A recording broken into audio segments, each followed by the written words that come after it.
Hello class. चलिए आज आपका 2 दिन बाद मेरे ख्याल से आपका स्टेट पीसीएस का एग्ज़ाम है ना। तो फिर आज हम लोग क्या करते हैं, 2019 का जो पेपर आया हुआ था है ना, उस प्रीवियस ईयर वाला जो पेपर है उसको आज हम लोग सॉल्व करेंगे। ठीक है। और आज और कल हो सके तो 2 दिन हमारे द्वारा जो 20 का, 19 का और 18 का कोशिश करेंगे कि जो 3-4 साल के अंदर का जो पेपर आया हुआ है पीएससी में उसको हम लोग क्या करें, सॉल्व करें। चलिए ठीक है।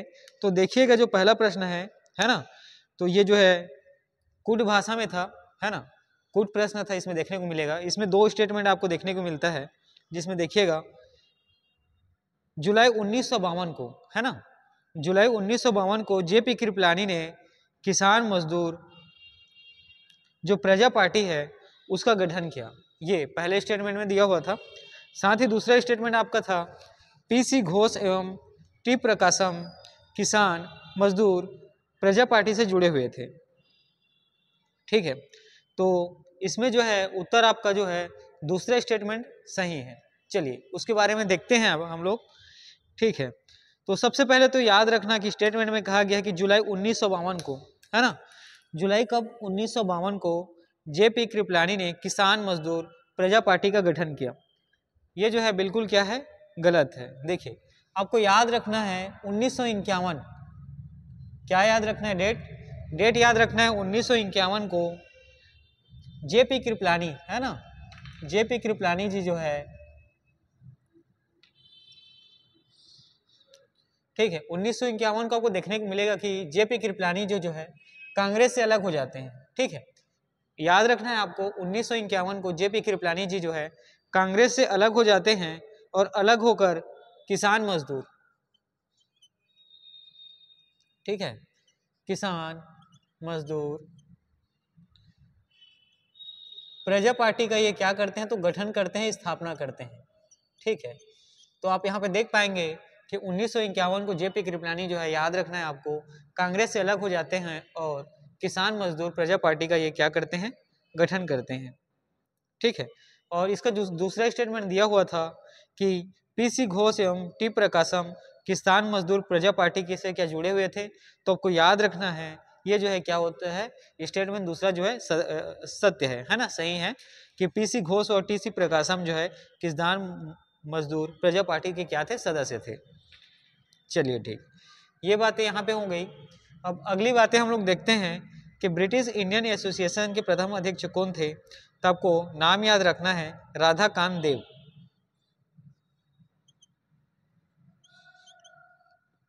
ब्रिटिश इंडियन एसोसिएशन,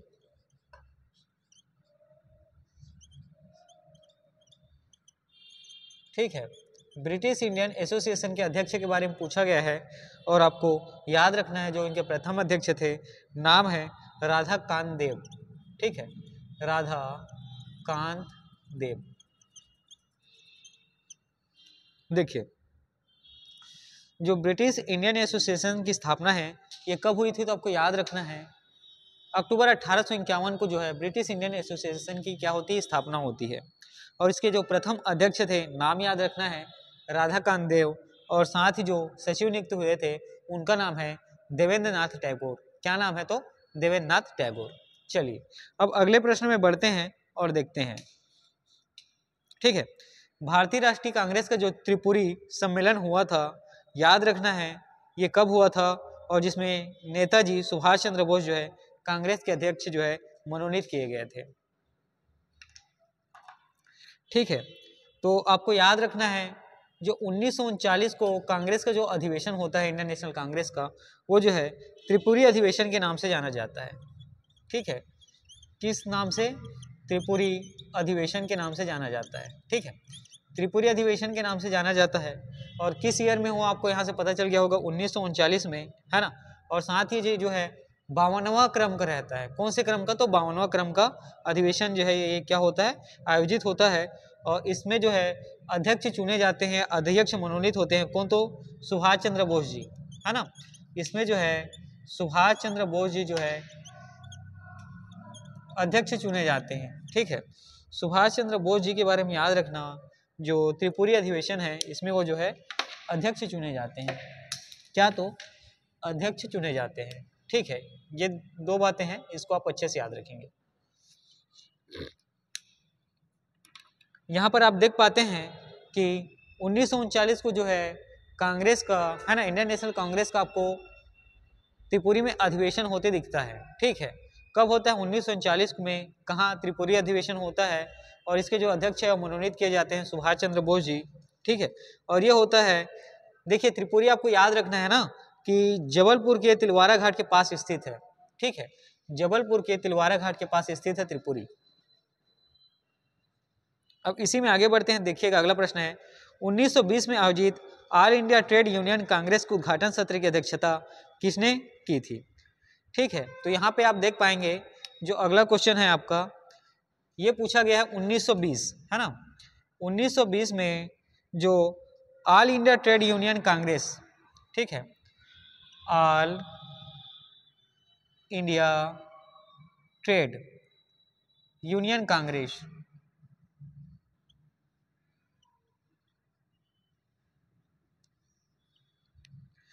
के उद्घाटन सत्र की, है ना, ये देखिए 1920 में all India trade union Congress के जो उद्घाटन सत्र की अध्यक्षता किसने की थी? तो आपको याद रखना है नाम, लाला लाजपत राय। किसने? तो लाला लाजपत राय। ठीक है, क्या नाम आपको याद रखना है? लाला लाजपत राय। ठीक है, तो यहाँ पे कुछ बातें और याद रखना, ऑल इंडिया जो ट्रेड यूनियन कांग्रेस की स्थापना वर्ष 1920 में हुई थी। ठीक है, 1920 में स्थापना हुई, तो इसी के उद्घाटन के लिए जो अध्यक्ष है ना, जो अध्यक्ष इनको बनाए, इसी के उद्घाटन के लिए जो अध्यक्ष क्या किए गए थे, नामित किए गए थे, उनका नाम है लाला लाजपत राय जी, है ना। और साथ ही यहाँ का जो प्रथम अधिवेशन आपको देखने को मिलेगा 31 अक्टूबर 1920 को, और कहाँ प्रारंभ होता है? तो बम्बई में। ठीक है, और इसकी जो अध्यक्षता की जाती है लाला लाजपत राय के द्वारा। चलिए आगे बढ़ते हैं, और आपका अगला क्वेश्चन आप देखेंगे कि मगध साम्राज्य की राजधानी पाटलिपुत्र के बारे में निम्नलिखित में से कौन सा कथन सत्य है, ऐसा पूछा गया था, और आपको ऑप्शन दिया गया था। पाटलिपुत्र जो है पूरब में गंगा नदी से और उत्तर में चंपा नदी से घिरा हुआ है, ये आपका पहला ऑप्शन था। साथ ही दूसरा ऑप्शन आपको देखने को मिलता है, पाटलिपुत्र जो है उत्तर में गंगा नदी से और पश्चिम में सोन नदी से घिरा हुआ था, है ना, ये मगध साम्राज्य की बात है। और आपका तीसरा ऑप्शन था, पाटलिपुत्र दक्षिण में विंध्य पर्वत से एवं पूरब में गंगा नदी से घिरा हुआ था। साथ ही आप देख पाएंगे आपका चौथा ऑप्शन दिखने को मिलेगा, पाटलिपुत्र दक्षिण में विंध्य पर्वत एवं पश्चिम में चंपा नदी से घिरा हुआ था। तो देखिए इसका जो दूसरा स्टेटमेंट है वो सही होता है कि मगध साम्राज्य में पाटलिपुत्र का जो स्ट्रक्चर है उसके बारे में पूछा जाता है। तो आप याद रखेंगे मगध साम्राज्य में, है ना, मगध साम्राज्य के दौरान जो पाटलिपुत्र की अवस्थिति होती है उसके बारे में। ठीक है,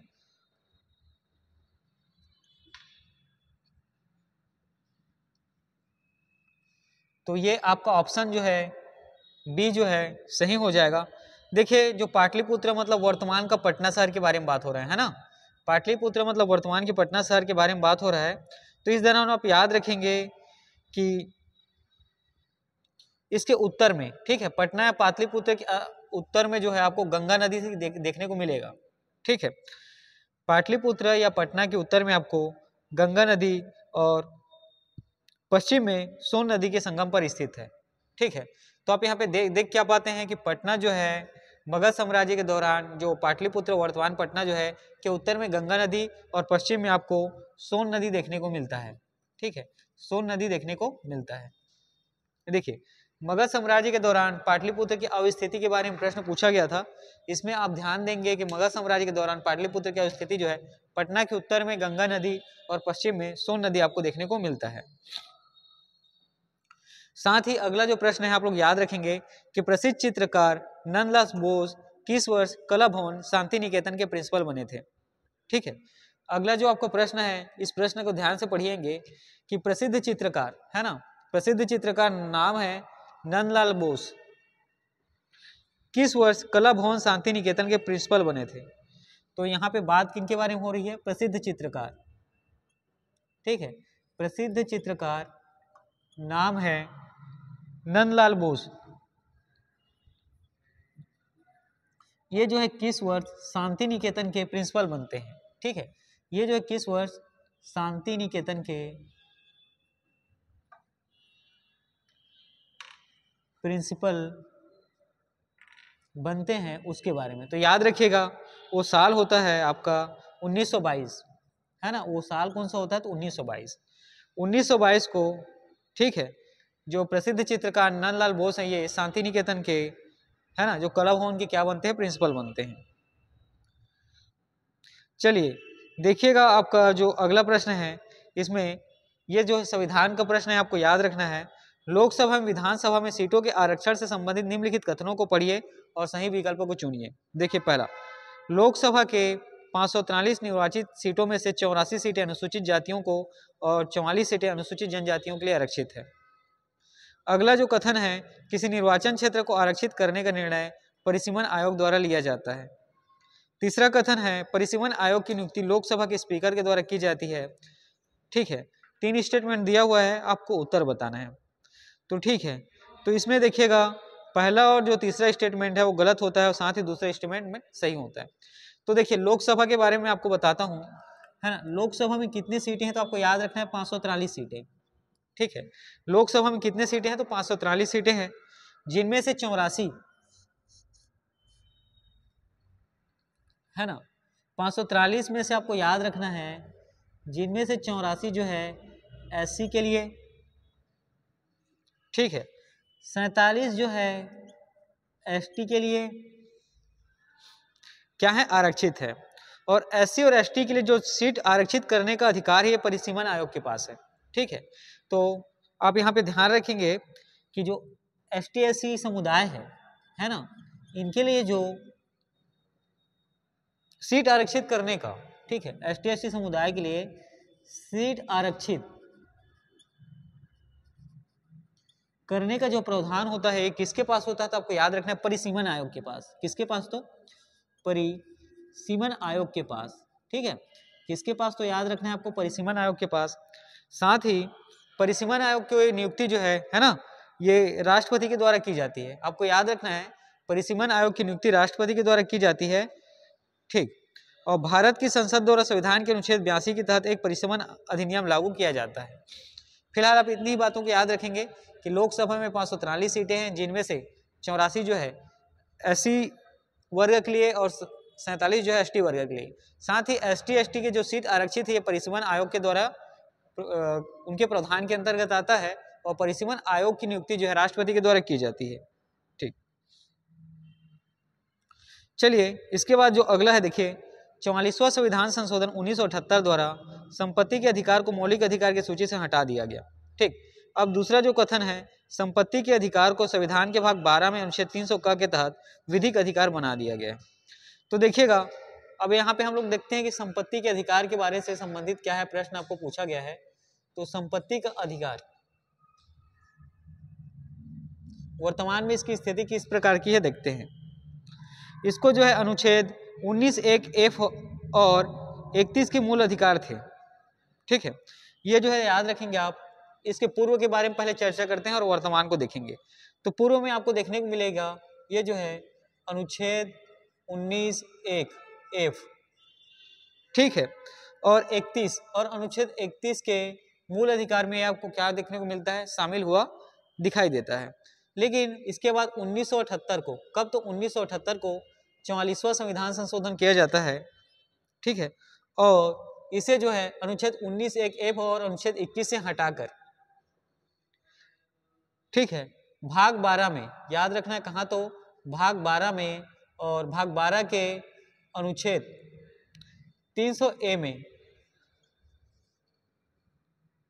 विधिक अधिकार बना दिया जाता है। ठीक है, आप यहाँ पे देख पाते हैं जो संपत्ति के अधिकार से संबंधित प्रश्न जो है पूछे गए थे, उसमें संपत्ति का अधिकार जो है अनुच्छेद 19(1)(f) और अनुच्छेद 31 में शामिल था, है ना, जिसके अंतर्गत किसमें शामिल था? मौलिक अधिकार में, जिसमें 1978 में 44वां संविधान संशोधन कर उसको परिवर्तित किया जाता है और इसे जो है भाग 12 अनुच्छेद 300(a) में क्या किया जाता है? विधिक अधिकार में जोड़ दिया जाता है। ये जो है अब क्या है? तो अब याद रखना ये एक विधिक अधिकार के अंतर्गत आता है ना, विधि के अधिकार के अंतर्गत आता है। और पहले जो है किसमें था? तो मौलिक अधिकार के अंतर्गत आता है। पहले या क्या किसमें था? तो मौलिक अधिकार के अंतर्गत आता था। ठीक है, पहले या जो किसमें? तो मौलिक अधिकार के अंतर्गत आता था। चलिए अगला जो क्वेश्चन है आप देखेंगे कि जलोढ़ मिट्टी के संदर्भ में नीचे दिए गए 4 कथनों को बताइए कि कौन सा कथन क्या है तो सही है। ठीक है, तो इसमें आप देखेंगे कि मिट्टी जो है भारत के कुल भूभाग के करीब 14% हिस्से में पाई जाती है। कौन सी मिट्टी की बात हो रही थी? जलोढ़ मिट्टी की। और जलोढ़ मिट्टी में फास्फोरिक एसिड भरपूर मात्रा में पाया जाता है। दूसरा स्टेटमेंट ये है। तीसरा देखिए कि जलोढ़ मिट्टी रे, थूर, चोपन जैसे नामों से भी जानी जाती है। ठीक है, और चौथा आपका स्टेटमेंट है कि जो जलोढ़ मिट्टी है ये उपजाऊ नहीं होती। ठीक, तो देखिए इसमें जो सही कथन है आपको चुनना था और आंसर सी जो है क्या है? सही है। तो चलो जलोढ़ मिट्टी के बारे में देखते हैं, है ना। जलोढ़ मिट्टी के बारे में हम लोग क्या करेंगे देखते हैं। ठीक, तो जलोढ़ मिट्टी के बारे में आपको याद रखना है कि भारत के लगभग 43% हिस्से पर यह पाई जाती है। ठीक है, भारत के लगभग 43% हिस्से में यह क्या होती है? पाई जाती है। और इसका निर्माण जो है ना वो नदियों से लाए गए, है ना, बाढ़ के दौरान ये सामान्य नदियां जो चल रही उसी के निक्षेप से होता है। ठीक है, और जलोढ़ मिट्टी का निर्माण आपको कैसे देखने को मिलेगा? नदियां जो अपने साथ जो है ना मिट्टियां या जो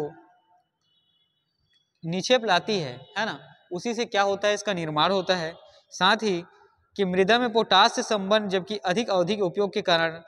ठीक है, तो ये सारी चीजें उतनी इंपॉर्टेंट नहीं है, फिलहाल आप इतनी ही याद रखेंगे कि जलोढ़ मिट्टी जो है भारत के 43% भूभाग में पाई जाती है।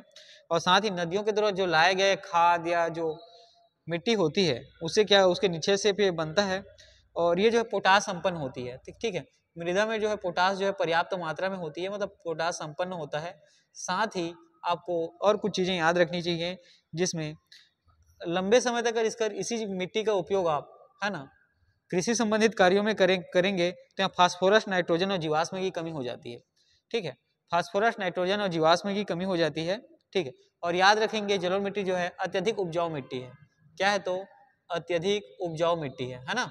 जलोढ़ मिट्टी कैसी मिट्टी है? तो अत्यधिक उपजाऊ मिट्टी है, आपको याद रखना है।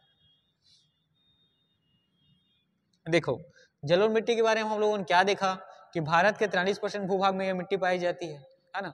नदियों के माध्यम से जो मिट्टी खाद लाए जाते हैं उसी के निक्षेप से क्या होता है? बनता है।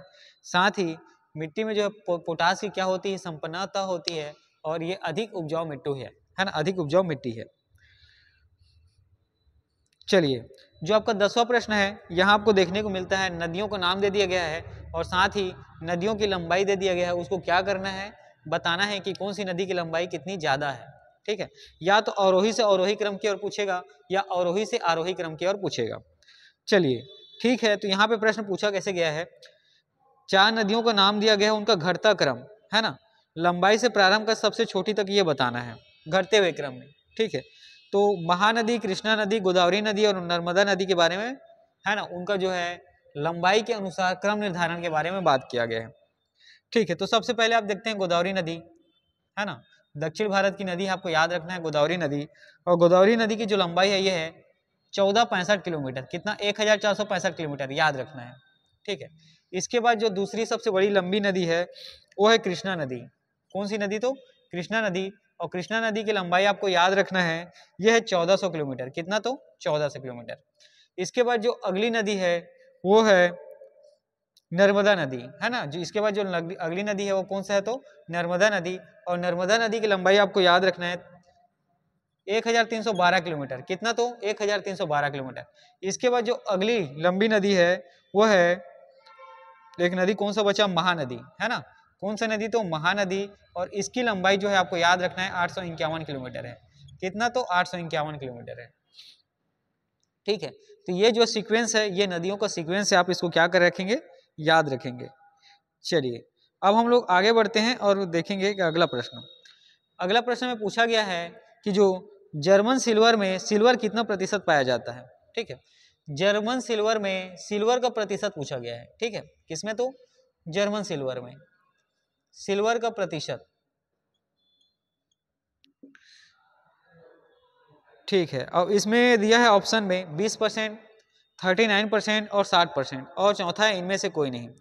ठीक है, तो सबसे पहले मैं कुछ चीजें इसके बताता हूँ कि जर्मन सिल्वर जो है सबको पहले याद रखना है कि मिश्र धातु है। ठीक है, जर्मन सिल्वर के बारे में याद रखना है कि क्या है? तो मिश्र धातु है ना। जर्मन सिल्वर क्या है? तो मिश्र धातु है। और इसमें जो है आपको 60% तांबा, ठीक है, 60% तांबा, 20% निकल, 20% निकल और 20% जस्ता देने को मिलता है, 20% जस्ता देखने को मिलता है ना, जिंक देखने को मिलेगा आपको, ठीक है। और इसे जर्मन सिल्वर इसलिए कहा जाता है क्योंकि यहाँ चांदी जैसा दिखता है, ठीक है, और चांदी की मात्रा प्रतिशत 0 होती है, ठीक।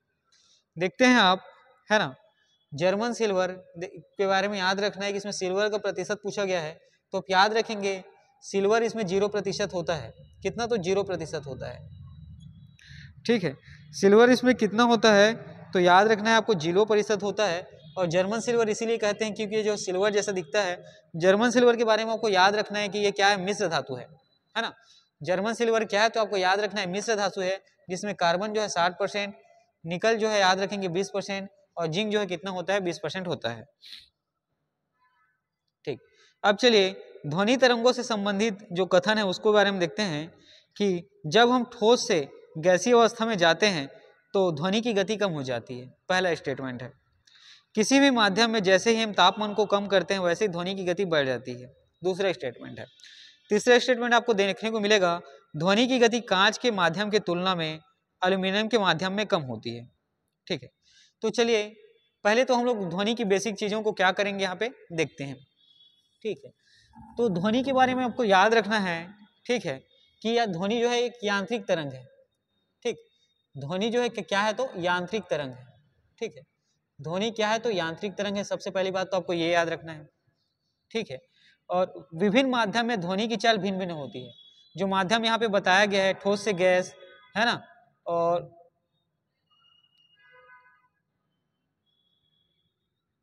ठीक है, और कांच से बताया गया, एल्यूमिनियम का तुलना किया गया है, ठीक है। यहाँ पे देखिए हम लोग क्या कर रहे हैं, पिछला क्वेश्चन जैसे ध्वनि के बारे में पहली चीज आपको याद रखनी है कि यांत्रिक तरंग है। अब इसमें माध्यम कौन कौन सा होता है ना, हवा, पानी और क्या होता है, कांच, ठीक है। हवा, पानी और कांच इतने ही माध्यम आपको देखने को मिलते हैं, तो ठीक है। तो इसमें हम लोग देखते हैं कि विभिन्न माध्यमों में ध्वनि की चाल क्या होती है, भिन्न भिन्न होती है, ठीक है। और ये जो है माध्यम की प्रत्यास्थता और घनत्व पर निर्भर करता है।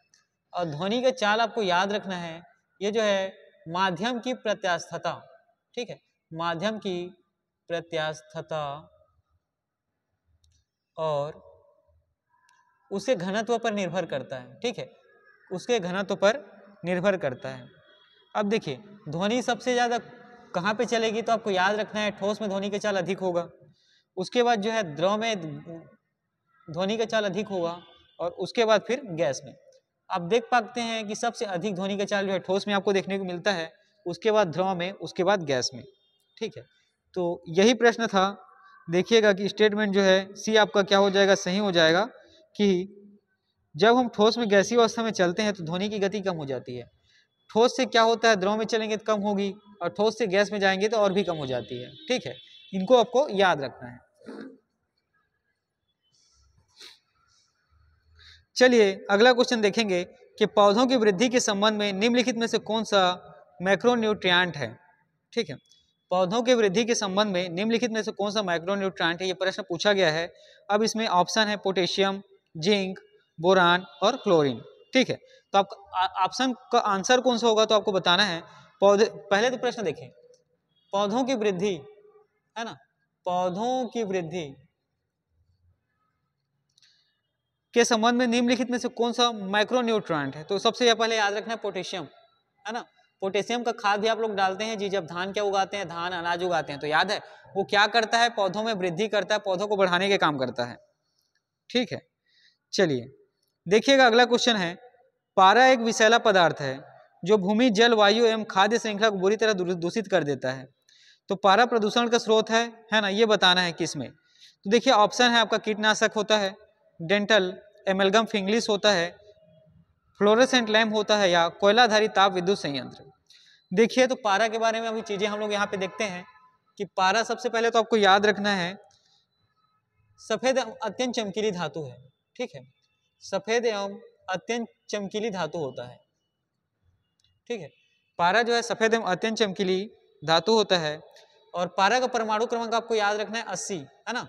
पारा का परमाणु क्रमांक आप याद रखेंगे, ये कितना होता है, तो 80 होता है। और पारा जो है का मुख्य अयस्क आपको पूछा जाएगा तो आपको बताना है सिनेबार, ठीक है। पारा का मुख्य अयस्क अगर पूछा जाए तो आपको बताना है सिनेबार।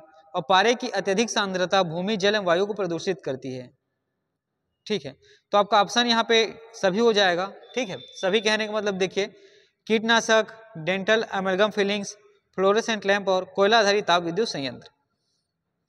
चलिए अब हम लोग आगे बढ़ते हैं और देखेंगे किसी अवतल दर्पण द्वारा अनंत और दर्पण के ध्रुव P के बीच रखे बीम के प्रतिबिंब की प्रकृति क्या होगी, ठीक है।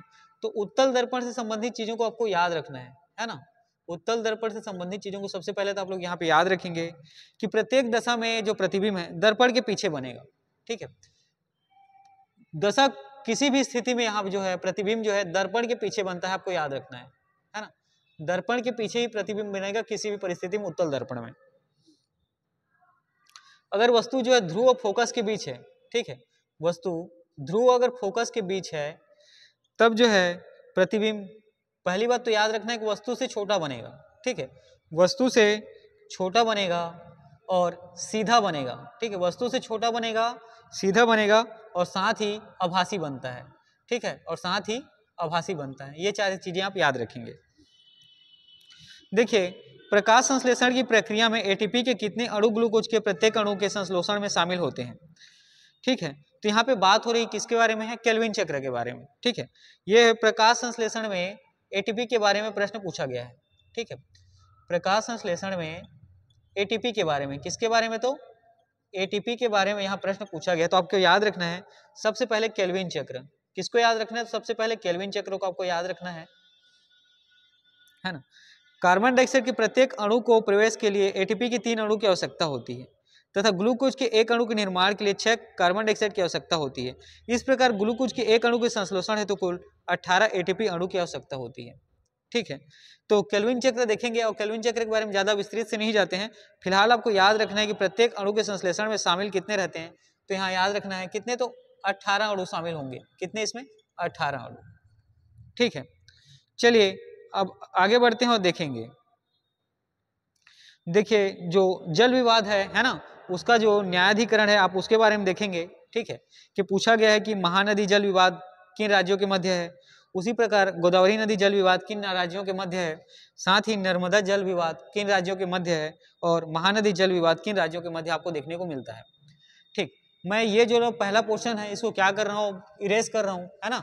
आप इसका क्या करेंगे, स्क्रीनशॉट रखेंगे। आप वीडियो में जैसे कि मैंने मिटा दिया तो आप नहीं, अगर स्क्रीनशॉट नहीं कर पाए तो आप वीडियो को क्या करके रिपीट करके देखेंगे।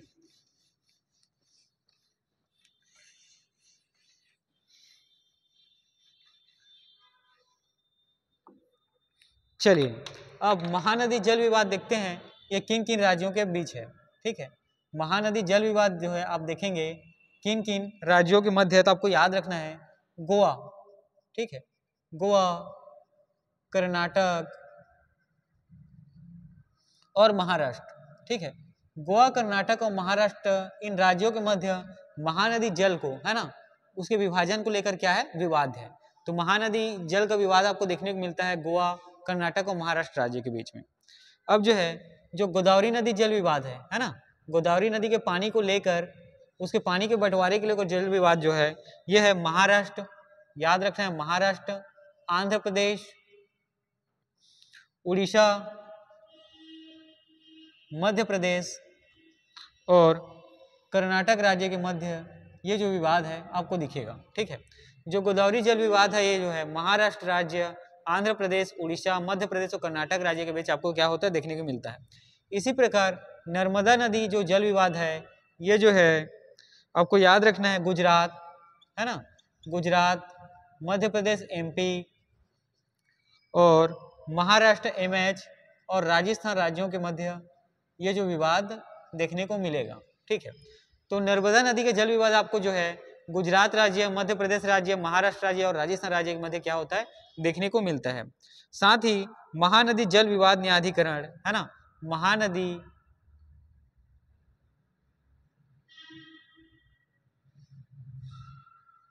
देखिए महादई, है ना, यहाँ पे थोड़ा सा मिस्टेक हो गया है, इसको आप लोग क्या करेंगे, थोड़ा सा सुधार लेंगे, ठीक है।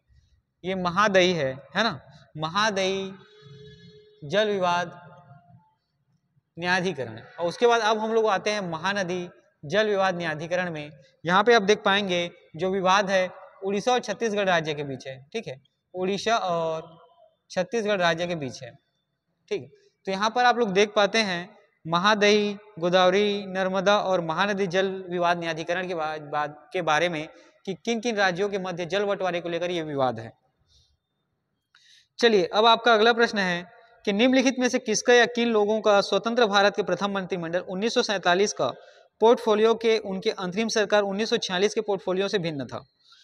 तो देखिए जगजीवन राम के बारे में आप याद रखेंगे, ठीक है, जगजीवन राम, ये इन सब चीजों को मैंने संविधान में पढ़ाया हुआ है, ठीक है। जगजीवन राम के बारे में याद रखेंगे जब अंतरिम सरकार का गठन होता है, साथ ही जब प्रथम कैबिनेट का जो प्रथम मंत्रिमंडल का गठन होता है दोनों में, तो जगजीवन राम जो है अंतरिम कैबिनेट में भी है ना श्रम मंत्री रहते हैं, और साथ ही जो प्रथम मंत्रिमंडल होता है उसमें भी क्या होते हैं, ये श्रम मंत्री होते हैं, ठीक। उसके बाद आपको याद रखना है डॉक्टर राजेंद्र प्रसाद जी का नाम, है ना, दूसरा नाम आपको याद रखना है डॉक्टर राजेंद्र प्रसाद जी का नाम। ये जो है खाद्य एवं कृषि मंत्री होते हैं, है ना, जो अंतरिम मंत्रिमंडल है वहां पे याद रखना है खाद्य एवं कृषि मंत्री होते हैं, ठीक है, खाद्य एवं कृषि मंत्री होते हैं। साथ ही प्रथम मंत्रिमंडल में भी इनका विभाग नहीं बदलता और ये जो है खाद्य एवं कृषि मंत्री ही होते हैं। दूसरा देखिएगा C.H. भाभा जी का नाम आपको याद रखना है। ये जो है अंतरिम जो मंत्रिमंडल बनता है उसमें कार्य खनन एवं शक्ति विभाग इनको मिलता है, ठीक है, कार्य खनन व शक्ति विभाग जो है इनको क्या किया जाता है, प्रदान किया जाता है। और जो प्रथम मंत्रिमंडल में याद रखेंगे ये जो है वाणिज्य मंत्री इनको बनाया जाता है, ठीक है, प्रथम मंत्रिमंडल में वाणिज्य मंत्री जो है C.H. भाभा जी को बनाया जाता है। अगला देखेंगे सरदार बलदेव सिंह जी का बात है ना, सरदार बलदेव सिंह जी का, ये जो है याद रखेंगे जो अंतरिम सरकार की पोर्टफोलियो बनती है वहां इनको रक्षा मंत्री के तौर पे नियुक्त किया जाता है, और उसी प्रकार जो प्रथम कैबिनेट मंत्री जब इनकी बनती है वहां पर भी ये रक्षा मंत्री ही होते हैं, ठीक। देखिए अब आपका 19वां प्रश्न बताया गया है कि संवैधानिक निकाय के बारे में कि राष्ट्रीय मानवाधिकार आयोग, राष्ट्रीय अनुसूचित जनजाति आयोग, राष्ट्रीय जांच एजेंसी और राष्ट्रीय आपदा प्रबंधन प्राधिकरण, ये इन सबको ये पूछा गया है कि संवैधानिक निकाय इसमें से कौन कौन सी संस्थाएं हैं। 4 संस्था का आपको नाम दे दिया गया है, पूछा गया कि चारों संस्था में कौन से संवैधानिक निकाय हैं, तो आपका आंसर होगा केवल दूसरा जो है संवैधानिक निकाय है वो है अनुसूचित जनजाति आयोग, ठीक है। अच्छा यहाँ पे संवैधानिक निकाय के बारे में हम लोग देख पाते हैं, मैंने कहा अनुसूचित जनजाति आयोग जो है ना, अनुसूचित जनजाति आयोग, ठीक है, अनुसूचित जनजाति आयोग, यहाँ पे आप लोग देख पाएंगे ये क्या है, तो याद रखना आपको संवैधानिक निकाय है, ठीक है, क्या है तो संवैधानिक निकाय है। और ये शामिल कैसे हुए तो उसके बारे में हम लोग देखते हैं कि अनुच्छेद है ना, अनुच्छेद 338 ए के तहत ये जो है संवैधानिक निकाय बना है ना। अनुसूचित जनजाति आयोग के बारे में आप लोग याद रखेंगे संवैधानिक निकाय है, और अनुच्छेद 338 ए के तहत इसको संवैधानिक निकाय क्या है, बनाया गया है। अब देखिए जो राज्य हैं और किन किन राज्यों में राष्ट्रपति शासन जो है लागू किया गया था और साथ ही कितनी बार किया गया है, इससे संबंधित प्रश्न भी आपको अब आगे क्या है देखने को मिलेंगे। चलिए ये बीच वाला पार्ट मैं अब इरेज करता हूं और हम लोग आगे जो है आपका 20वां, मेरे ख्याल से 20वां प्रश्न है ना, 20वां प्रश्न को यहां से क्या करेंगे देखेंगे। ये तो अच्छा से मिल जा रहा है तो बढ़िया से एकदम, एक्चुअल में क्या है ना इसको ज्यादा गणाना नहीं चाहिए, ठीक है, तो काम हो जाता है। चलिए आपका जो 20वां प्रश्न है ना, उसको हम लोग देखते हैं यहाँ पे, और इसमें जो है राज्य का नाम बताया गया है, साथ ही ये पूछा गया है ना, ये जो है क्या है, जो सही मिलान का प्रश्न है आपका 20वां प्रश्न है, ठीक है, ये चीज आपको ध्यान रखना है। इसमें एक तरफ राज्य का नाम दिया है और दूसरी तरफ उस राज्य में कितने बार राष्ट्रपति शासन लागू किया गया है इसके बारे में प्रश्न पूछा गया है। तो सबसे पहले जो है मणिपुर है ना, मणिपुर राज्य के बारे में याद रखेंगे, यहाँ जो है राष्ट्रपति शासन जो कितने बार लगाया गया है 2019 तक के डाटा के अनुसार, तो याद रखना है 10 बार। मणिपुर में अभी तक 10 बार जो है राष्ट्रपति शासन लगाया जा चुका है। और उसके बाद अगला जो राज्य है उत्तर प्रदेश, यूपी में देखेंगे आप लोग 9 बार राष्ट्रपति शासन लगाया जा चुका है, कितनी तो 9 बार, ठीक है। इसके बाद जो अगला राज्य है आपको याद रखना है बिहार है ना, गलती से भी ना जाइयो। बिहार, तो बिहार में राष्ट्रपति जो शासन है ये क्या है, 8 बार लगाया गया है। कितनी बार, तो 8 बार लगाया गया है। और इसके बाद जो है उड़ीसा राज्य, उड़ीसा राज्य में आपको जो राष्ट्रपति शासन है ये कितनी बार लगा हुआ देखने को मिलेगा, तो आप इसको याद रखना है 6 बार। ठीक है, आप यहाँ पे देख पाएंगे कि है ना जो राज्य है और वहाँ जो राष्ट्रपति शासन लागू किया गया है उसके बारे में। तो जैसे मणिपुर राज्य में 10 बार क्या है आपको देखने को मिलेगा राष्ट्रपति शासन लागू लगाया गया है। उत्तर प्रदेश में आपको देखने को मिलता है कि 9 बार राष्ट्रपति शासन यहाँ लगाया गया है। उसी प्रकार बिहार राज्य में आप लोग देख पाएंगे 8 बार राष्ट्रपति शासन वहाँ लगाया जा चुका है। और उड़ीसा राज्य में देख पाएंगे कि 6 बार राष्ट्रपति शासन क्या है, तो लगाया जा चुका है। चलिए अगला जो प्रश्न है 21वां, किसी पार्टी को एक राज्य पार्टी के रूप में मान्यता तभी मिलती है जब वह संबंधित राज्य के किसी आम विधानसभा चुनाव में पड़े कुल वैध मतों का 60% प्राप्त करता हो। दूसरा, वह संबंधित राज्य के किसी आम विधानसभा चुनाव में 2 सीटें जीत पाई हो। तीसरा ऑप्शन, वह संबंधित राज्य के किसी एक आम लोकसभा चुनाव में पड़े कुल वैध मतों का 4% प्राप्त कर पाई हो। और चौथा ऑप्शन है वह संबंधित राज्य के किसी आम लोकसभा चुनाव में पड़े कुल मतों का 6% प्राप्त कर पाया हो। देखिए राज्य की कोई पार्टी को मान्यता देने की कुछ शर्त है, उसके बारे में हम लोग क्या करेंगे यहाँ पे देखते हैं।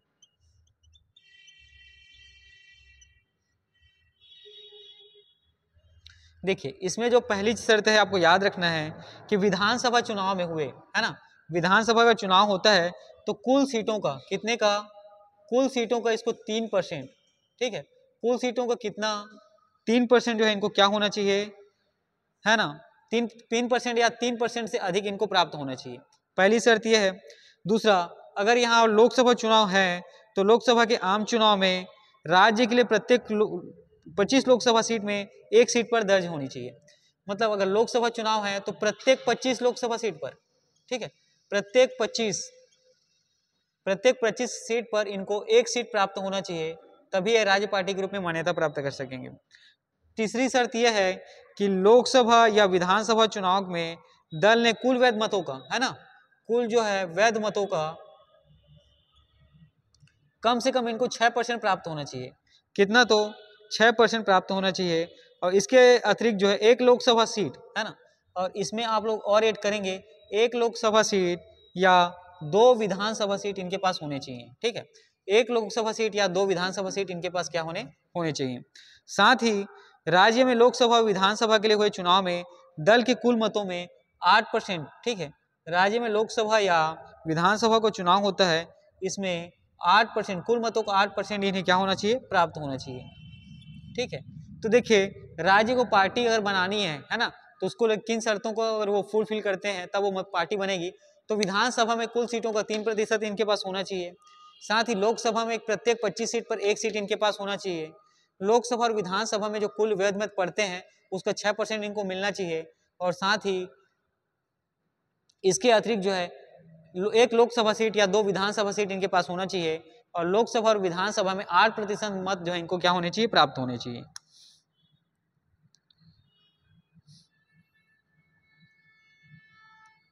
अब देखिए हम लोग, है ना, जो पहला क्वेश्चन था वो भी चित्रकला से संबंधित था।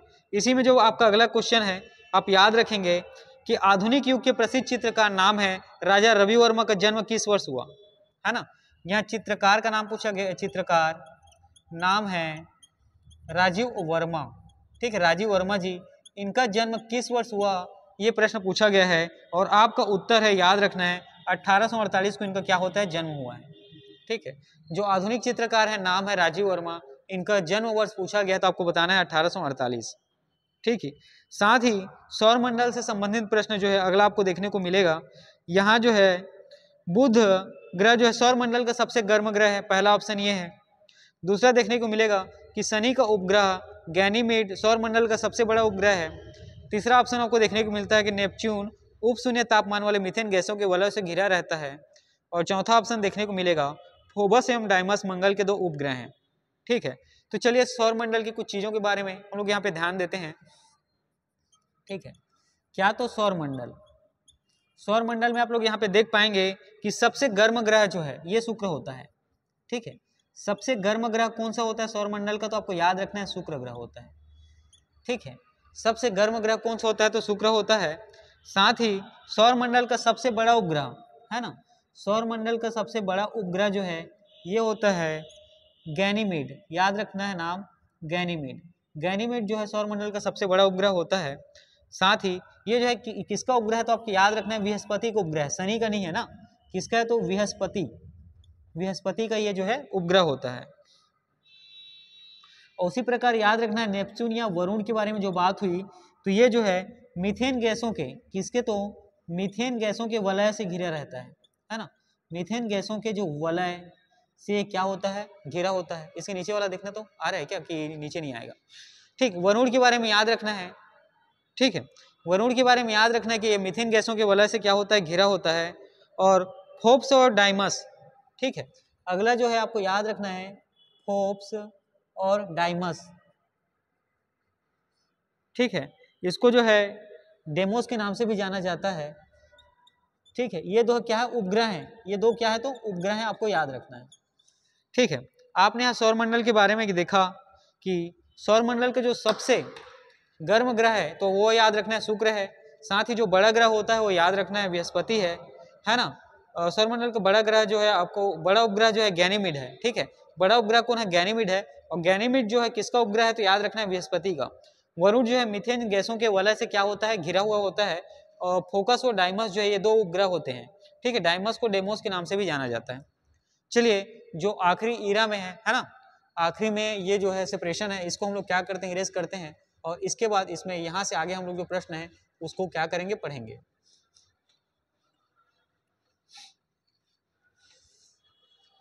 जिंदगी की न टूटे लड़ी। चलिए ठीक है, अब हम लोग आगे बढ़ते हैं और देखिए आपका अगला जो प्रश्न है, ऊर्ध्वाधर तल एलिवेशन और क्षैतिज तल इजीमथ में कोणीय दूरी को मापने में प्रयुक्त होने वाले यंत्र का नाम बताइए। तो इसका जो नाम है थियोडोलाइट, क्या है, थियोडोलाइट, ठीक है। तो याद रखेंगे ऊर्ध्वाधर तल है ना एलिवेशन और क्षैतिज तल एजीमथ में कोणीय दूरी को मापने में प्रयुक्त होने वाला यंत्र, ठीक है। कोणीय दूरी को मापने के लिए प्रयुक्त होने वाला यंत्र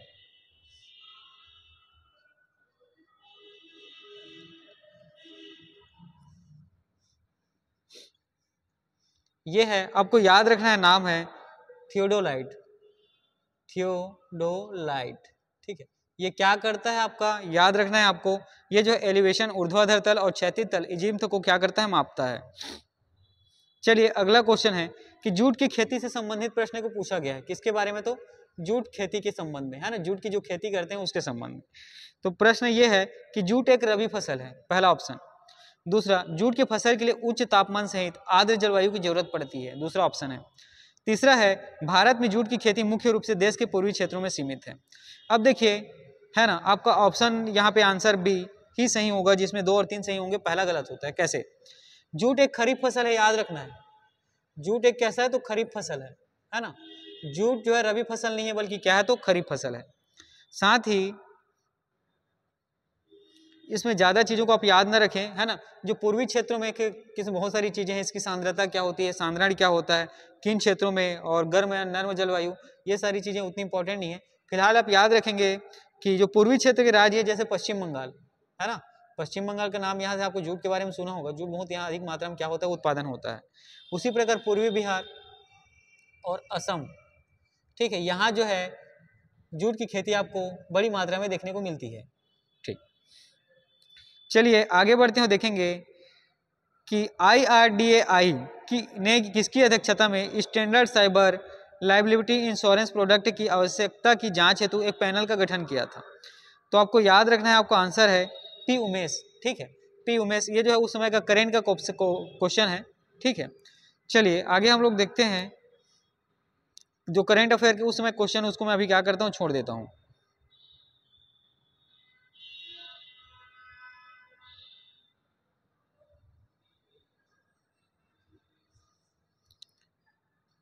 देखिए अगला जो 35वां क्वेश्चन में हम लोग आते हैं और देखते हैं कि भारतीय संविधान के किस संशोधन में वनों को राज्य की सूची में संवर्धित सूची में स्थानांतरित कर दिया गया है। तो चलिए आप लोग याद रखेंगे कि 42वां संविधान संशोधन के बारे में आप लोग कुछ चीजें बताता हूँ। 42वां संविधान संशोधन कब आया, तो आपको याद रखना 1976 में। इस समय क्या लगा था, तो आपातकाल, ठीक है। इस समय जो है आपातकाल का सत्र क्या हो रहा था, चल रहा था। और इस समय जो प्रधानमंत्री थे नाम है इंदिरा गांधी जी। ठीक है, इंदिरा गांधी जी जो है 42वां संविधान संशोधन को लघु, है ना, लघु संविधान कहते थे। ठीक है, 42वां जो संविधान संशोधन हुआ इसको इंदिरा गांधी जी लघु संविधान कहते थे। ठीक है, और इस संशोधन के द्वारा शिक्षा, वन, जंगली जीव, जीवन की रक्षा, नाप तोल के यंत्र और न्यायिक प्रशासन जैसे विषयों को राज्य सूची से हटाकर संविधान सूची में शामिल किया गया। और 42वां संशोधन के अंतर्गत ही आप याद रखेंगे शिक्षा, है ना, शिक्षा जो है वन, जंगली जीव, जीवन की रक्षा,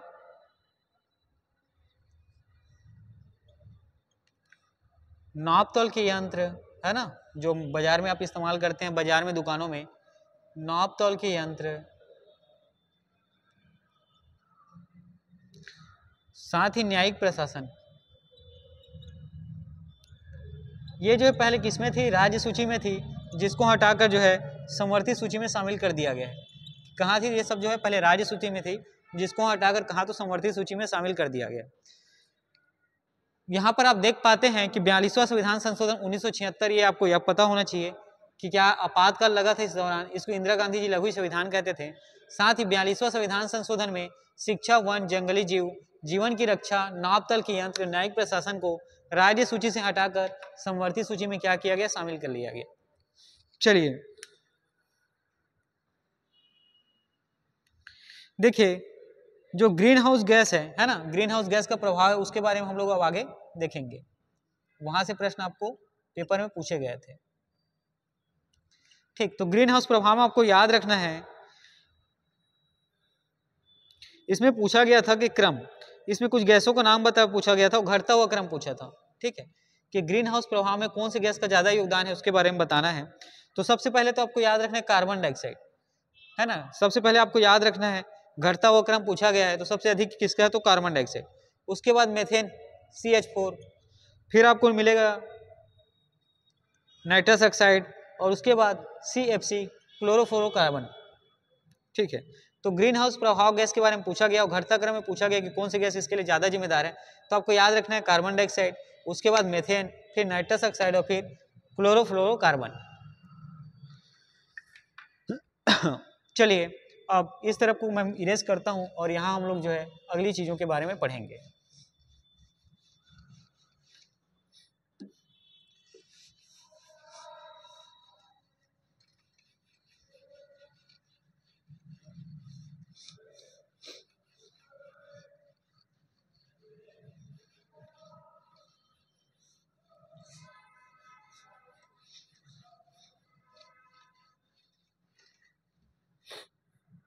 चलिए अब हम लोग देखते हैं कि क्षेत्रफल की दृष्टि से जो जीवमंडल संरक्षण क्षेत्र है ना, उनका घटता और बढ़ता हुआ क्रम हम लोग देखेंगे। देखिए आपको 39वां प्रश्न है कि क्षेत्रफल की दृष्टि से निम्नलिखित जीवमंडल संरक्षण क्षेत्रों का घटता हुआ क्रम क्या होगा, बताना है आपको। तो देखिए मैं पहले जीवमंडल संरक्षण क्षेत्र के बारे में देखते हैं कि उसका क्षेत्रफल कितना है ना, और साथ ही नाम।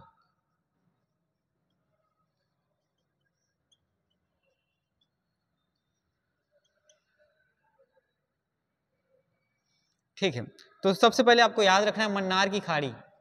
ठीक है, मन्नार की खाड़ी, और इसका क्षेत्रफल आपको देखने को मिलता है, ये है 10,500 किलोमीटर स्क्वायर, है ना।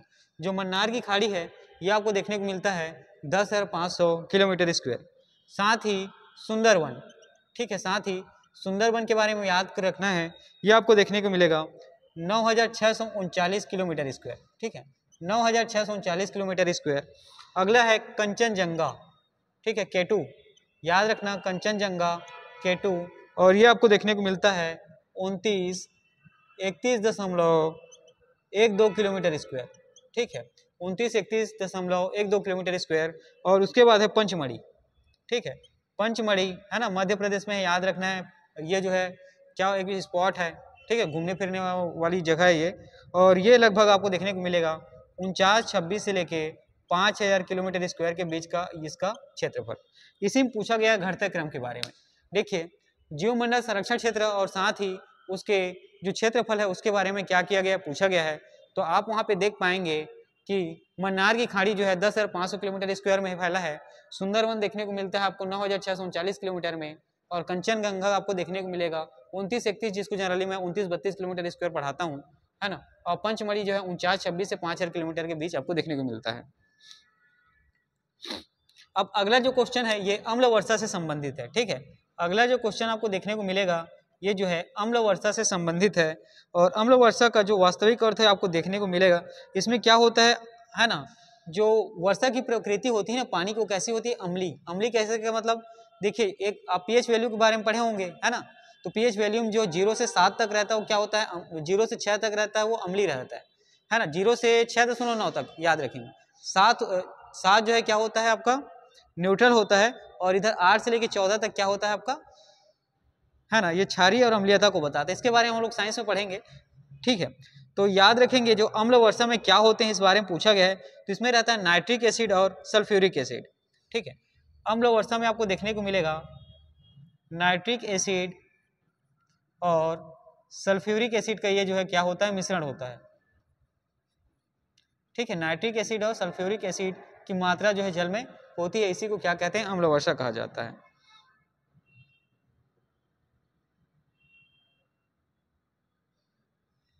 देखिए अब आपको क्वेश्चन देखने को मिलता है इकोनॉमिक्स से कि शुद्ध घरेलू उत्पाद ये जो है सकल घरेलू उत्पाद और मूल्यह्रास के योगफल के बराबर होता है। दूसरा, प्रति व्यक्ति आय जो है शुद्ध घरेलू उत्पाद, और इसको जब हम राष्ट्र की कुल जनसंख्या से भाग करते हैं तो प्रति व्यक्ति आय आपको मिलता है।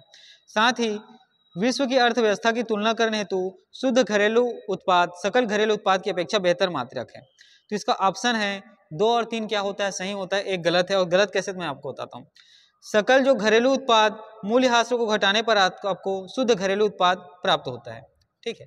शुद्ध घरेलू उत्पाद, ठीक, शुद्ध घरेलू उत्पाद के लिए आपको क्या करेंगे कि देखिए इसको एनडीपी कहते हैं, है ना, क्या कहते हैं, एनडीपी। और इसके बाद जीडीपी आपको देखने को मिलता है, शुद्ध घरेलू उत्पाद जीडीपी। जीडीपी में जब हम मूल्यह्रास को क्या करते हैं, घटा देते हैं, तो हमें क्या प्राप्त होता है, एनडीपी, शुद्ध घरेलू उत्पाद।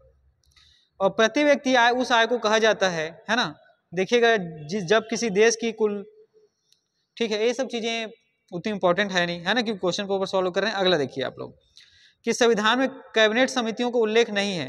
पहला कथन है कैबिनेट समितियां प्रधानमंत्री द्वारा समय की जरूरत और परिस्थिति की आवश्यकता को ध्यान में रखकर गठित की जाती है। दूसरा आपका कथन है प्रधानमंत्री समिति के सदस्य हों तो यह आवश्यक नहीं कि वो समिति के अध्यक्ष भी हों।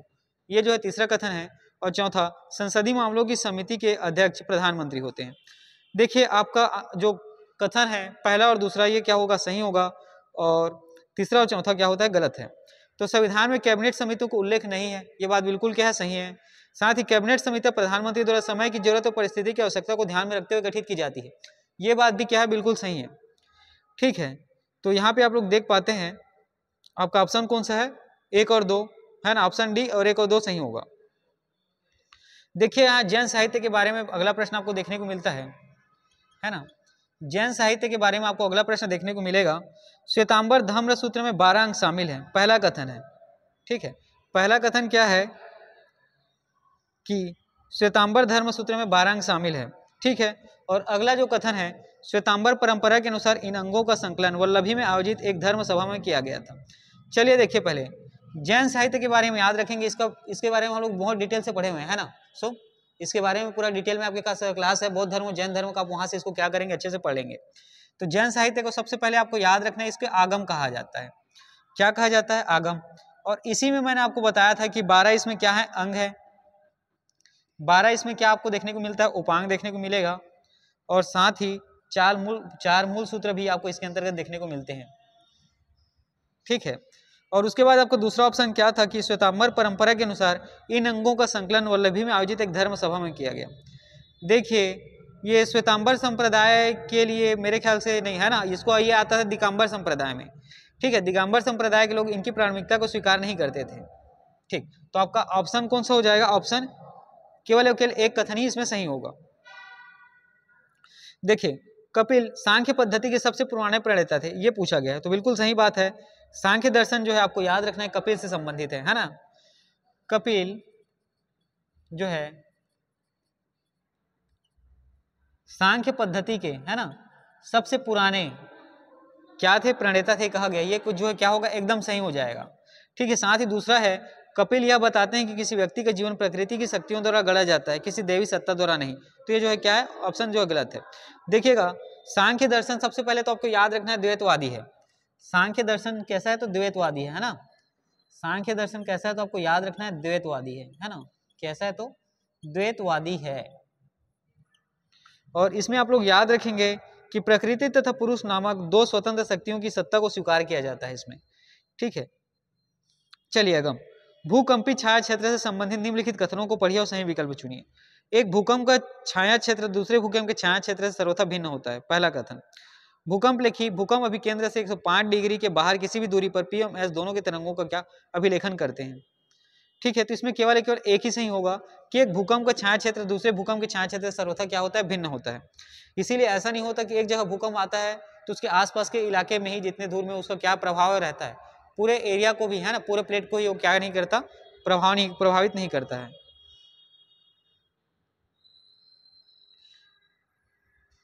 अब देखिए, फिर आपका एक अगला प्रश्न है कि भारत को 20 कृषि जलवायु भागों में बांटा गया है। दूसरा है कि भारत को 15 कृषि पारिस्थितिक प्रदेशों में बांटा गया है। तीसरा है पश्चिमी हिमालय स्थित शुष्क पारिस्थितिक प्रदेश का कवरेज क्षेत्र पश्चिमी हिमालय प्रदेश के कवरेज क्षेत्र से ज्यादा है। चलिए इसी में हम लोग देखेंगे, आप लोगों को याद रखना है कि भारत को है ना, पहला कथन तो आपको गलत है कि 20 कृषि जलवायु प्रदेश में बांटा गया है, नहीं, 15 जलवायु प्रदेश में बांटा गया है। कितना, तो 15 है ना, 15 जलवायु प्रदेश में बांटा गया। सबसे पहले तो ये चीजें आपको याद रखनी है, ठीक।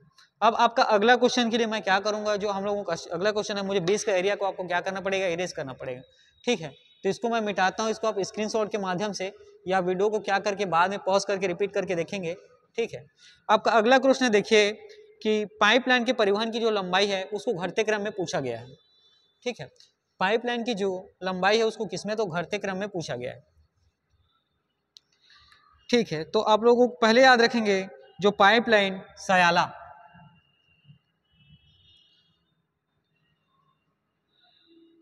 सलाया, कोयली या मथुरा, ठीक है। एक पाइपलाइन जो सयारा, कोयली और मथुरा को जोड़ती है, इसकी कुल लंबाई कितनी है, तो आपको याद रखना है 2660 इसकी टोटल लंबाई है।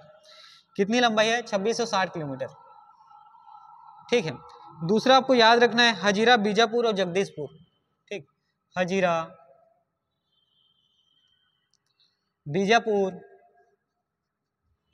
और जगदीशपुर, इस पाइपलाइन की जो लंबाई है ये आपको याद रखना है, ये है 5502.46 किलोमीटर, ठीक है। सबसे लंबी है, यहाँ देखेंगे हजीरा, बीजापुर और जगदीशपुर, इस पाइपलाइन की लंबाई आपको देखने को मिलेगी 5502.46 है ना किलोमीटर।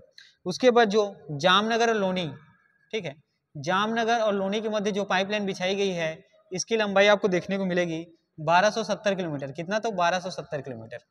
चलिए आगे बढ़ते हैं और देखेंगे जो कांडला और भटिंडा, ठीक है, कांडला और भटिंडा,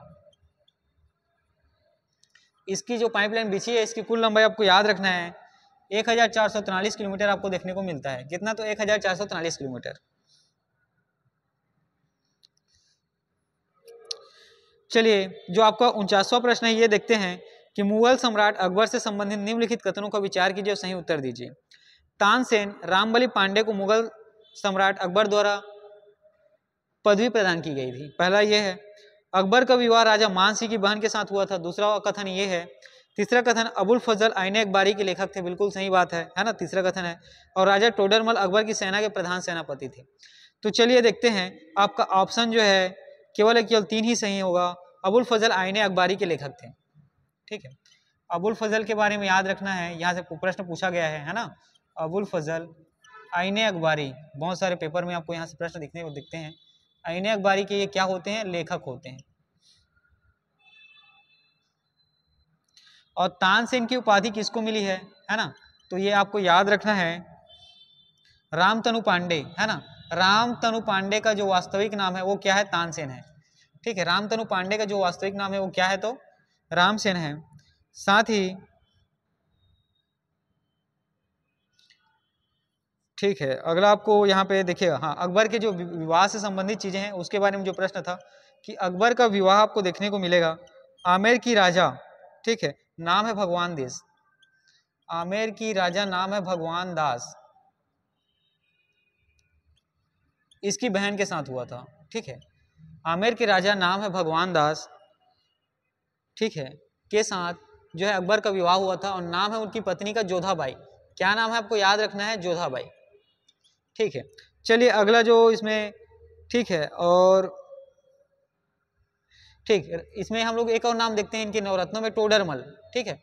क्या तो टोडरमल का आप नाम याद रखना, ये जो है अकबर के शासनकाल के नवरत्नों में से एक थे, ठीक है। टोडरमल जो है नवरत्नों में से एक थे और ये जो है टोडरमल जो है बंदोबस्त और मालगुजारी प्रणाली के प्रणेता थे, है ना। बंदोबस्त और मालगुजारी जो प्रणाली थी, है ना, जो इनके शासनकाल में चलता था, उसके प्रणेता थे, ठीक है। कौन तो, टोडरमल, ठीक। तो यहाँ पे आप लोग देख पाते हैं, है ना, जो अकबर से संबंधित प्रश्न में याद रखना है, अबुल फजल, आईने अकबारी, है ना, ये जो है अकबर के नवरत्नों में से एक थे। साथ ही तानसेन, है ना, ये जो है संतनु पांडे इनका वास्तविक नाम था। अकबर का विवाह जो है आमेर राजा भगवान दास की बहन जोधाबाई के साथ हुआ था और टोडरमल जो है अकबर के शासनकाल के दौरान नवरत्न में से एक था और ये इन्होंने जो है बंदोबस्त और मालगुजारी प्रणाली के जो है प्रणेता थे, ठीक। बंदोबस्त और मालगुजारी प्रणाली के क्या थे, प्रणेता थे। कंटिन्यू कर दें। चलिए अब इन सब चीज़ों को मैं इरेज करता हूँ, इसके बाद जो आखिरी का तीसरा सिरा है ना, यहाँ हम लोग क्या करेंगे देखेंगे। देखिए आपका जो अगला प्रश्न है ये है, भारत की लोक चित्र कलाओं से संबंधित निम्नलिखित कथनों पर विचार कीजिए, उत्तर दीजिए। पटचित्र चित्रकलाओं की विषय वस्तु जगन्नाथ और वैष्णव संप्रदाय से प्रभावित है, ये आपका पहला कथन है। दूसरा, मंजूषा चित्रकलाएं जूट और कागज के डिब्बों पर बनाई जाती है, ये आपका दूसरा कथन है। तीसरा, पिथौरा चित्रकला गुजरात और मध्य प्रदेश के कुछ जनजातियों द्वारा बनाई जाती है। देखिए जितनी भी चीजें हैं सभी के सभी क्या आपको यहाँ पे सत्य होते दिखेंगी। पटचित्र, ठीक है, पटचित्र जी के आपके बारे में याद रखना है, ये जो है जगन्नाथ, ठीक है, जगन्नाथ हुआ, क्या दिया था यहाँ पे, वैष्णव संप्रदाय से प्रभावित है, तो सही है ना, वैष्णव संप्रदाय से क्या है, ये प्रभावित है। पटच चित्रकला जो है जगन्नाथ और वैष्णव संप्रदाय से क्या है, प्रभावित है, सही है। और उसके बाद जो है मंजूषा चित्रकला, मंजूषा चित्रकला, ठीक है, मंजूषा चित्रकला के बारे में आपको याद रखना है, ये जूट एवं कागज के डिब्बों पर बनाई जाती है, ये भी कथन सही है। जूट और कागज के डिब्बों पर ये क्या होती है, बनाई जाती है ना। जूट और कागज के डिब्बे पर क्या है, मंजूषा चित्रकला बनाई जाती है, उकेरी जाती है। और पिथौरा चित्रकला के बारे में आप देखेंगे, ठीक है, पिथौरा चित्रकला के बारे में आप लोग देख पाएंगे कि जो है गुजरात और मध्य प्रदेश के कुछ जनजातियों के द्वारा, है ना, गुजरात और साथ ही मध्य प्रदेश के कुछ जनजातियों के द्वारा पिथौरा चित्रकला का क्या किया जाता है, चित्रांकन या उकेरित किया जाता है। देखिए कुसुरपार अभिलेख से संबंधित प्रश्न हम लोग जब भारतीय इतिहास पढ़ रहे थे तो देखे थे कि कुसुरपार शिलालेख जो है कौन से राजा संबंधित है, तो आपको याद रखना है सोमेश्वर देव प्रथम, है ना। ये जो कुसुरपाल, देखिए कुरुसपाल, है ना, मैं उल्टा बोल दिया था, कुरुसपाल जो है ये शिलालेख ये किस राजा से संबंधित है, तो आपको याद रखना है सोमेश्वर प्रथम, है ना, सोमेश्वर प्रथम से जो है कुरुसपाल शिलालेख जो है क्या है, तो संबंधित है। उसी प्रकार चित्रांगदपुर, है ना, चित्रांगदपुर की राजधानी किस चित्रांगदपुर को राजधानी किस राजवंश के द्वारा बनाई गई, ये जो अगला प्रश्न है और आपको याद रखना है पांडुवंश, ठीक है। क्या आंसर क्या हो जाएगा, पांडुवंश। देखिएगा चित्रांगदपुर को राजधानी किस राजवंश के द्वारा बनाई गई, तो आपको याद रखना है पांडुवंश। अब अगला प्रश्न है, रतनपुर के किस राजा के कार्यकाल में मराठा सेनापति भास्कर पंत ने आक्रमण किया था, ठीक है, रत्नराज, रघुनाथ सिंह, पृथ्वीदेव प्रथम, अमर सिंह। तो याद रखिएगा कि रतनपुर में, है ना, जो मराठा सेनापति भास्कर पंत जो है आक्रमण करते हैं, उस समय रतनपुर में नाम है उनका रघुनाथ सिंह, ये जो क्या करते होते हैं, शासन करते होते हैं। और इन्हीं के शासन काल में क्या है, भास्करपन जो है रतनपुर पे क्या करते हैं, आक्रमण करते हैं। ठीक है, चलिए मैं इस साइड को क्या करता हूँ, थोड़ा इरेज कर देता हूँ, और आप इसी साइड को क्या करेंगे, आप इसी साइड में आराम से, ठीक है, चीज़ों को मैं यहाँ पे लिखता हूँ जिसके बारे में हम लोग पढ़ेंगे। ठीक है, चलिए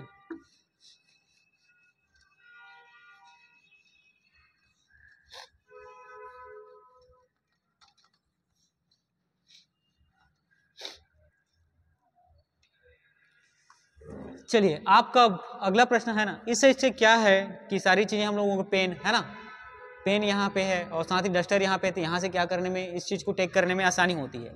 ठीक है, उस साइड से क्या होगा, फिर इस साइड आना, इससे अच्छा है इसी साइड से हम लोग क्या करते हैं, क्लास को कंटिन्यू करेंगे। अब अगला आपका प्रश्न है कि 1885 में, ठीक है, अगला प्रश्न क्या है कि 1855 में, है ना, 1855 में छत्तीसगढ़ के जो डिप्टी कमिश्नर के नाम बताइए। ठीक है, छत्तीसगढ़ के जो डिप्टी कमिश्नर है ये कौन होता है, तो आपको नाम याद रखना है। ऑप्शन में दिया हुआ है इलियट, जेनिक्स, कैप्टन मासन और चिस्म। तो आपका आंसर होगा इलियट, आंसर क्या हो जाएगा, इलियट।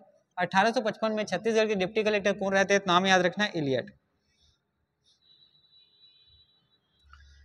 और झंडा सत्याग्रह बिलासपुर में कब चालू हुआ, इसके बारे में पूछा गया है।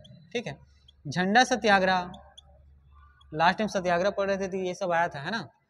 झंडा सत्याग्रह जो है बिलासपुर में कब प्रारंभ हुआ, कहाँ, तो बिलासपुर में।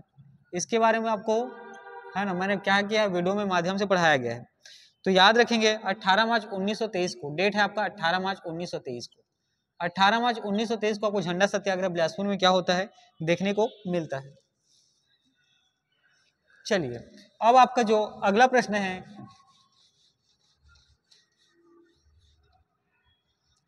ठीक है, अब आपका जो अगला प्रश्न है वो है कि 15 अगस्त 1947 को दुर्ग में ध्वजारोहण किसके द्वारा किया गया। ठीक, 15 अगस्त 1947 को दुर्ग में ध्वजारोहण किनके द्वारा किया गया, तो आपको ऑप्शन में दिया हुआ है पंडित रविशंकर शुक्ल, श्री आर के पाटिल, घनश्याम सिंह गुप्त और राम गोपाल तिवारी। तो याद रखना है घनश्याम सिंह गुप्त आपका यहाँ पे आंसर हो जाएगा। ठीक है, दुर्ग शहर में किसी भी तरीके की जो गतिविधियां हैं उनमें क्या इनका बढ़ चढ़कर क्या होता है, योगदान होता है, तो दुर्ग से इनके बारे में आप याद रखेंगे। साथ ही छत्तीसगढ़ में असहयोग आंदोलन के दौरान बहिष्कार स्वरूप बैरिस्टर नगेंद्र नाथ डे ने किस उपाधि का त्याग किया था। ठीक है, छत्तीसगढ़ में आपको याद रखना है जब असहयोग आंदोलन चल रहा था, ठीक है, जब असहयोग आंदोलन, इन सब चीज़ों को मैंने वीडियो में बहुत अच्छे से पढ़ाया है ना, वो सब आप वहाँ से देख लेंगे। ठीक, छत्तीसगढ़ में असहयोग आंदोलन के दौरान बहिष्कार स्वरूप बैरिस्टर नागेंद्र नाथ डे, ठीक है, बैरिस्टर नागेंद्र नाथ डे, इन्होंने अपनी कौन सी उपाधि की त्याग कर दी थी, तो आपको याद रखना है खान साहब, राय बहादुर, राय साहब या लखपरी।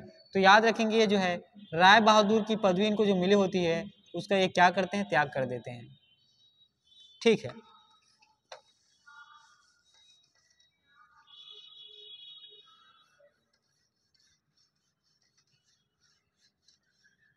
चलिए अब आपका अगला प्रश्न है, छत्तीसगढ़ की लाल एवं पीली मिट्टियां निम्नलिखित में से किस तरह की चट्टानों पर विकसित हुई हैं।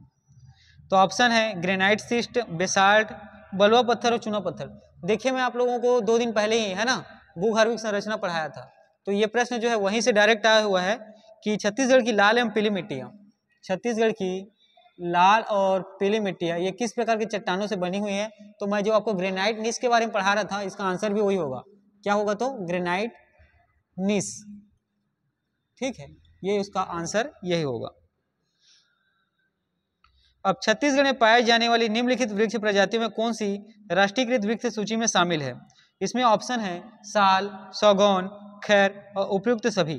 तो आपका आंसर होगा जो छत्तीसगढ़ में जितने भी वृक्ष पाए जाते हैं उसमें राष्ट्रीयकृत वृक्ष, ठीक है, राष्ट्रीयकृत वृक्ष इनका नाम मैं बताता हूं आपको। इसमें आता है साल, ठीक है, इसमें आएगा साल आ जाएगा, साथ ही सागौन, ठीक है, और खैर, है ना, खैर, ये सभी आपके ऑप्शन में आते हैं। ये तीनों वृक्ष जो क्या है, राष्ट्रीयकृत वृक्ष हैं।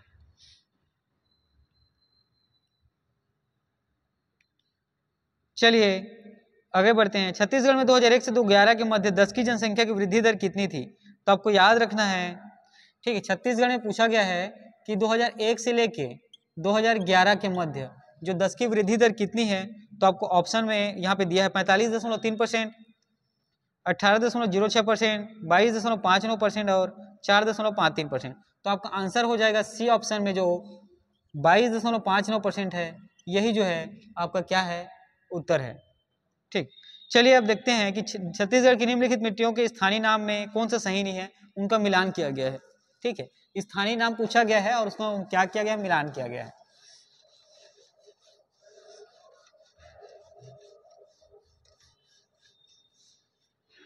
देखिए पहली पीली चिकनी मिट्टी,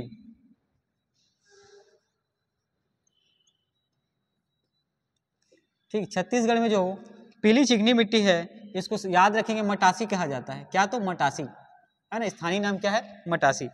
और साथ ही जो काली मिट्टी है ना, जो काली मिट्टी है इसको छत्तीसगढ़ में स्थानीय नाम में इसको कन्हार के नाम से जाना जाता है। क्या, तो कन्हार। ठीक है, साथ ही अगला आपको देखने को मिलता है कि जो लेटेराइट मिट्टी है ना, जो लेटेराइट मिट्टी होता है छत्तीसगढ़ में, इसको जो है मुरमी या भाठा मिट्टी के नाम से जाना जाता है। क्या, तो मुरमी या भाठा मिट्टी के नाम से जाना जाता है। ठीक है, और अगला आप देखेंगे जो लाल बलुई मिट्टी छत्तीसगढ़ में पाई जाती है ना, लाल बलुई मिट्टी जो छत्तीसगढ़ में पाई जाती है, ठीक है, इसको जो है स्थानीय नाम टिकरा है, टिकरा के नाम से जाना जाता है। देखिए यहाँ पे जो मिट्टियां हैं और मिट्टियों के स्थानीय नाम के बारे में पूछा गया है, तो लाल जो पीली चिकनी मिट्टी है इसको मटासी मिट्टी के नाम से, काली मिट्टी को कन्हार मिट्टी के नाम से, लेटेराइट मिट्टी को मुरमी या भाठा के स्थानीय नाम से, और लाल बलुई मिट्टी को टिकरा के नाम से क्या होता है, तो जाना जाता है।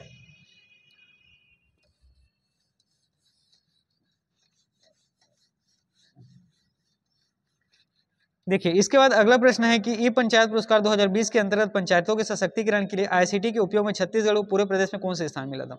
ये स्वच्छता से है ना, कल हम लोग करंट अफेयर पढ़ रहे थे। ठीक है, वहाँ इसको चीज़ों को आप क्या करेंगे, पढ़ेंगे, क्योंकि ये जो है करंट अफेयर का पार्ट होता है और ये 2020 का है। ठीक है, तो आप मैंने जो कल का क्लास लिया था आपको करंट अफेयर को, उसको पढ़ें। छत्तीसगढ़ का कौन सा कृषि जलवायु क्षेत्र सबसे कम वर्षा क्षेत्र प्राप्त करता है, तो ऑप्शन है छत्तीसगढ़ का मैदान, बस्तर का पठार, उत्तरी पहाड़ी क्षेत्र और उपरोक्त में से कोई नहीं। तो याद रखिएगा इसमें एक्चुअल में छत्तीसगढ़ का मैदान ही छत्तीसगढ़ में सबसे कम वर्षा कौन से क्षेत्र को प्राप्त होता है, तो याद रखेंगे इसके अंतर्गत छत्तीसगढ़ का मैदान आता है। कौन, तो छत्तीसगढ़ का मैदान। अगर ऑप्शन में कहीं भी मैकल श्रेणी क्षेत्र दिखा है ना, मैकल श्रेणी क्षेत्र दिखेगा तो आंसर में आपको मैकल श्रेणी क्षेत्र को पहले लेना है।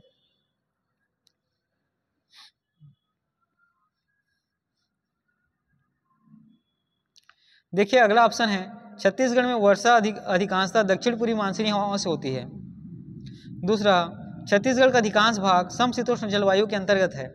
तीसरा, छत्तीसगढ़ में तापमान के वितरण को समुद्र की निकटता एवं समुद्र सतह से ऊंचाई मुख्य रूप से प्रभावित करती है। देखिए इसमें आपका ऑप्शन है छत्तीसगढ़ में वर्षा अधिकांशतः दक्षिण पूर्वी मानसूनी हवाओं से होती है। ठीक है, छत्तीसगढ़ में जो वर्षा है ये जो है दक्षिण पूर्वी मानसूनी हवाओं से होती है। जी बिल्कुल, ये सही है ना। अधिकतर वर्षा जो है आपको यहीं से देखने को मिलती है। उसके बाद छत्तीसगढ़ के तापमान में वितरण को समुद्र की निकटता एवं समुद्र सतह से ऊंचाई भी प्रभावित करती है। बिल्कुल करती है, समुद्र की निकटता है ना, समुद्र की दूरी, ठीक है, समुद्र की दूरी जो क्या करती है इसको प्रभावित करती है, साथ ही ऊंचाई है ना, जो इसकी स्थिति होती है छत्तीसगढ़ की वो। चलिए हम लोग आगे बढ़ेंगे और देखेंगे कि छत्तीसगढ़ राज्य का कौन सा वन वृत्त वनों की उपलब्धता की दृष्टि से सबसे बड़ा है। ठीक है, इसको भी मैंने करंट अफेयर में आपको पढ़ाया है ना, वहाँ पे मैंने बकायदा ये लिखा हुआ था कि सबसे बड़ा वन वृत्त क्षेत्र। तो आपको याद रखना है छत्तीसगढ़ में है ना, छत्तीसगढ़ में वन उपलब्धता की दृष्टि से सबसे बड़ा क्षेत्रफल किसका है, तो किस वन वृत्त का, तो याद रखना है बिलासपुर। किसका, तो बिलासपुर का है ना। अगला प्रश्न है इकलामा लोह का क्षेत्र किस जिले में स्थित है ना, तो राजनांदगांव, कांकेर, दुर्ग, कबीरधाम। ठीक है, इकलामा जो है लोह के क्षेत्र किस जिले में स्थित है, तो आपको यह बताना है ये है राजनांदगांव में। कहाँ, तो राजनांदगांव में। अच्छा, आप लोगों का मेरे ख्याल से खनिज से संबंधित चीज़ों की ज़्यादा वीडियो नहीं आ पाई है ना। ठीक है, कोई बात नहीं, फिर उसको पढ़ेंगे हम लोग आने वाले साल में। ठीक है, तो क्या करेंगे क्या, चलिए ठीक है। हमारे सर कह रहे हैं कि क्लास को सर अब इन कर दीजिए करके, उनको क्या बेचारे को भूख लग रही है ना। तो ठीक है सर, कभी क्या उनका तबियत भी थोड़ा ठीक नहीं है और ज़्यादा देर तक आप लोगों को क्लास के कारण वो भूखे रहेंगे तो स्वास्थ्य और क्या हो जाएगा, उनका खराब हो जाएगा। इससे अच्छा सर को स्वास्थ्य को ध्यान में रखते हुए क्लास को हम लोग यहाँ पे अब एंड करते हैं। इसका भी एक वीडियो और आएगा, है ना। अभी जो है लगभग हम 50-60 क्वेश्चन के आसपास यहाँ से पढ़ चुके हैं। 40 क्वेश्चन के आसपास जो बचा है उसको हम लोग थोड़ी देर बाद क्या करेंगे, 1-आध घंटे बाद फिर से कंटिन्यू करेंगे। चलिए ठीक है, अभी का क्लास यहीं तक। इन सब प्रश्न जो है आपके पेपर में आए हुए हैं, है ना। थोड़ा सा इसके जो है आसपास से कोरिलेट करके, लिंक करके आसपास के क्षेत्रों को आप क्या करेंगे, अच्छे से पढ़ेंगे। ठीक है, चलिए।